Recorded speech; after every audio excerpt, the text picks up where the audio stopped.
Yeah, I believe that it's very important to see that our bodies are actually designed to point to spiritual mysteries. Now, I use the word icon, but icon just means a window into something spiritual. So if you actually take an icon, the icons were designed so that you're always focus your eye on, it would always direct the icon directed to your own eyes. And so it's meant to be not a picture like just a painting, but a window to a spiritual reality. You could just say, it's a pointer, but a spiritual pointer. But the idea is that your body is a pointer to the incarnation. We all know that the husband and wife is a pointer to Christ in the church. Right. We all know that childbearing, to have father, mother, child, is a pointer to the Trinity. The communion of the Trinity is meant to be mirrored in the community of the family, all of these things.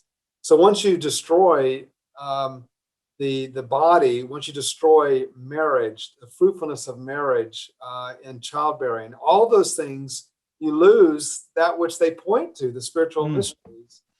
And so John Paul II began to lecture on this pretty strongly back in his papacy in the 80s.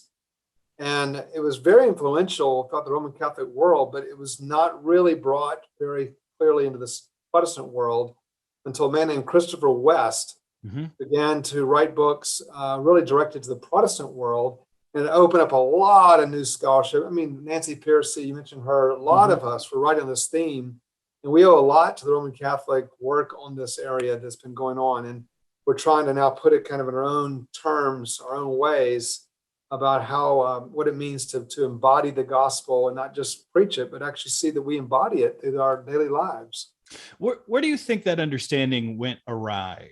Because I see the church today, the modern Western evangelical church, it's very pragmatic and it's very business oriented, although we talk about Jesus, but it's more of you follow Christ, you surrender your life to him, which is awesome, but there's not a theology of how this affects or permeates different aspects of our lives. And that's what you're calling the church back to, in a form of catechism. And you talk about that in the book of catechesis, of instructing people.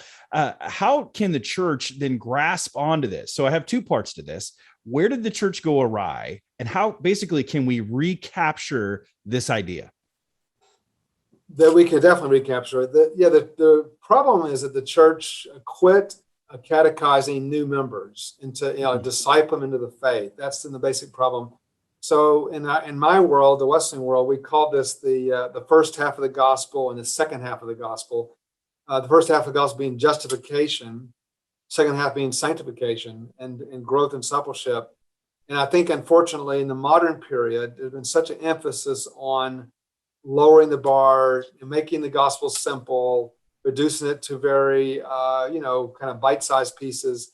You could actually go into many of the kind of big box churches today, and what you're actually hearing is not a message of salvation, but a message of justification. Now, praise God for that. We're not against that. But the point is, you can't confuse justification with salvation, because salvation is a much larger transformational project that God's involved in with us. And so part of our concern is that we have not really passed on the faith well. We aren't training our children well. And it used to be that for a while we survived on kind of cultural cues where there was a kind of a cultural Christianity where certain things were passed on through the culture, but that's obviously now evaporated. So we're left essentially with a church that's uncatechized. That's a serious problem. And no church can survive that. No church can survive that because the culture is doing a lot of catechesis day in and day out. So if you think about the full force of cultural formation is very powerful in this culture. So to counteract that, we need more than a 20-minute sermon on Sunday morning. We need some more serious.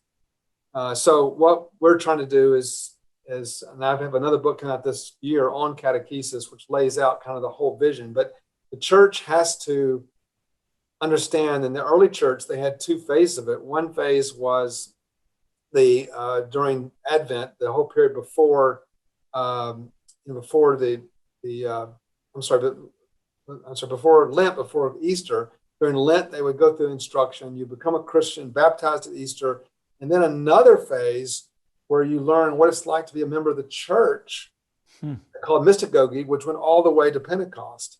So the church actually had two phases of instruction for everybody. One phase before you became a Christian, justification.